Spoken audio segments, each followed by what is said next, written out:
Assalamualaikum warahmatullahi wabarakatuh. Perkenalkan, nama saya Muhammad Khairul Najmi Ali, mahasiswa Universitas Jambi, Fakultas Ekonomi dan Bisnis, Prodi Akuntansi. Saya akan menyampaikan materi yang berjudul Laporan Laba Rugi Komprehensif dan Laporan Perubahan Ekuitas. Laporan Laba Rugi Komprehensif. Laporan laba rugi komprehensif adalah laporan yang mengukur keberhasilan kinerja perusahaan selama periode tertentu, digunakan untuk menilai dan memprediksi jumlah dan waktu atas ketidakpastian arus kas masa depan.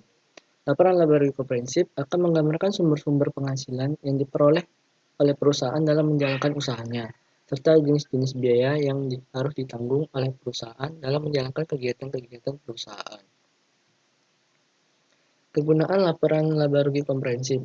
Laporan laba rugi komprehensif berguna untuk membantu pengguna laporan keuangan dalam memprediksi arus kas masa depan, dalam rangka menentukan profitabilitas, nilai investasi, dan kelayakan kredit.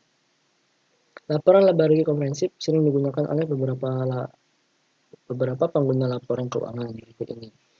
1. Investor. Investor menggunakan informasi mengenai penghasilan perusahaan di masa lalu sebagai input penting dalam memprediksi laba arus kas di masa depan.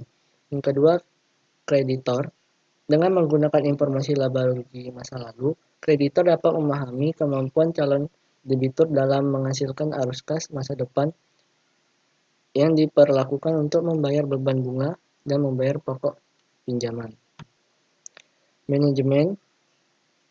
Laporan laba rugi komprehensif dipandang penting bagi investor dan kreditor, maka sudah sepatutnya manajemen juga berkepentingan terhadap laporan laba rugi komprehensif.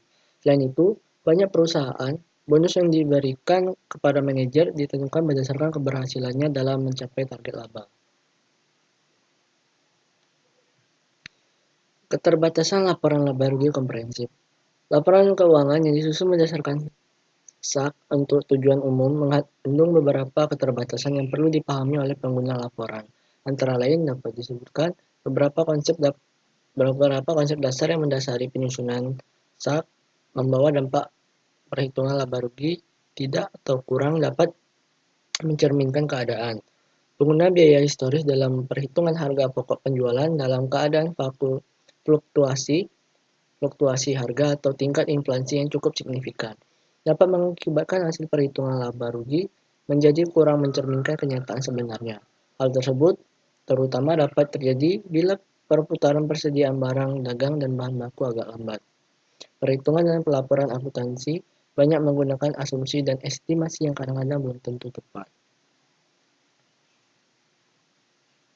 Kualitas laba.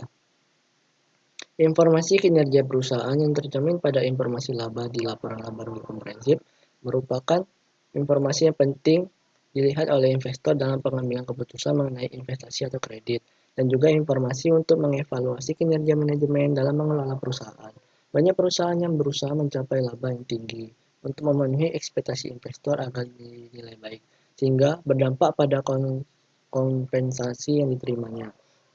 Dengan demikian, perusahaan memiliki intensif untuk melakukan manajemen laba agar mencapai target laba tertentu. Elemen laporan laba rugi komprehensif.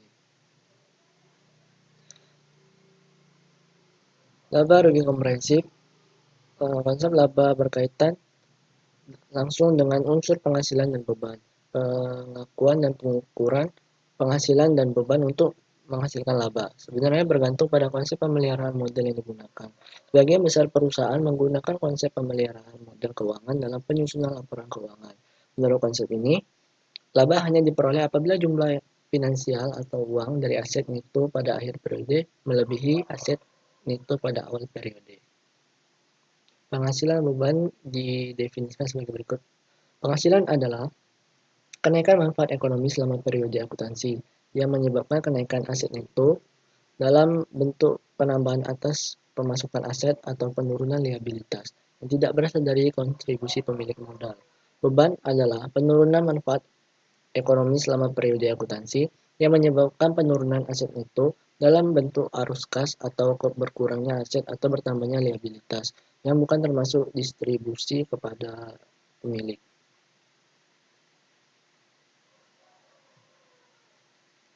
Format laporan laba rugi komprehensif. Perusahaan dapat memilih Menyiapkan laporan laba rugi komprehensif dalam satu periode dalam satu laporan atau bentuk tunggal, yaitu laporan laba rugi komprehensif atau dalam bentuk dua laporan atau bentuk ganda. Yang terjadi adalah laporan laba rugi terpisah dan laporan laba rugi komprehensif yang dimulai dengan laba rugi periode berjalan. Laporan laba rugi komprehensif bentuk tunggal dalam PSAK 1 revisi tahun 2009, penyajian laporan keuangan diatur mengenai pos minimum yang harus disajikan dalam laporan laba rugi komprehensif bentuk tunggal, yaitu pendapatan, biaya keuangan, bagian laba rugi dari entitas asosiasi atau ventura yang dicatat menggunakan metode ekuitas, beban pajak, jumlah laba rugi setelah pajak dari operasi yang dihentikan, dan keuntungan dan kerugian setelah pajak dari pelepasan aset dalam rangka operasi yang dihentikan. Yang keenam, laba rugi. Komponen pendapatan komprehensif lain yang diklasifikasikan menurut sifat. Bagian pendapatan komprehensif lain dari entitas asosiasi dan ventura yang dicatat dengan metode ekuitas. Yang kesembilan, total laba rugi komprehensif. Pada laporan laba rugi komprehensif untuk tunggal, maka penyajian laporan laba rugi, periode berjalan, dan pendapatan komprehensif lain periode berjalan disajikan dalam satu laporan.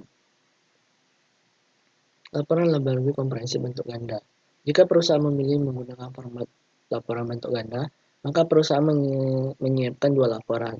Laporan pertama yaitu laporan laba rugi periode berjalan, dan laporan kedua yaitu laporan laba rugi komprehensif yang berisi laba rugi periode berjalan.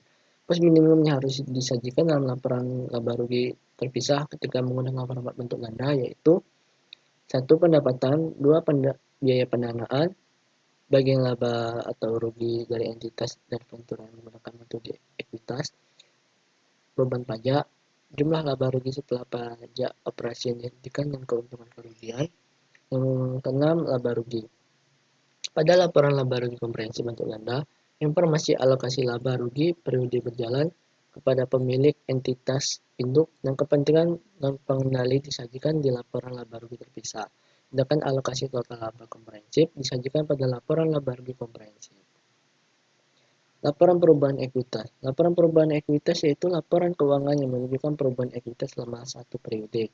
Laporan perubahan ekuitas terdiri dari saldo awal, modal pada neraca saldo setelah disesuaikan, ditambah lagi laba bersih selama satu periode dikurangi dengan pengambilan prime.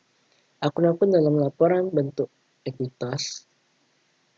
Akun-akun dalam laporan perubahan ekuitas yaitu modal awal. Modal awal berasal dari investasi awal atau penambahan investasi. Modal laba atau rugi. Laba perusahaan akan menambah modal perusahaan, sedangkan rugi akan mengurangi modal perusahaan. Seterusnya, penarikan atau prime. Apabila sebagian laba diambil oleh pemilik untuk kepentingan sendiri di luar kepentingan perusahaan, maka kejadian ini akan mengurangi modal pemilik. Jika bentuk perusahaan adalah perseorangan atau firma, maka penarikan tersebut disebut prime. Dan jika bentuk perseroan, penarikan tersebut disebut dividen. Apabila laba lebih besar daripada penarikan, maka akan ada kenaikan modal. Sebaliknya, jika lebih kecil dari penarikan, maka akan terjadi penurunan. Yang terakhir, modal akhir. Modal akhir adalah saldo modal awal ditambah laba rugi dikurangi penarikan. Terima kasih. Sekian materi yang dapat saya sampaikan. Apabila ada kata-kata yang salah atau salah diucapkan, mohon dimaafkan. Terima kasih telah menonton video saya. Semoga bermanfaat. Assalamualaikum warahmatullahi wabarakatuh.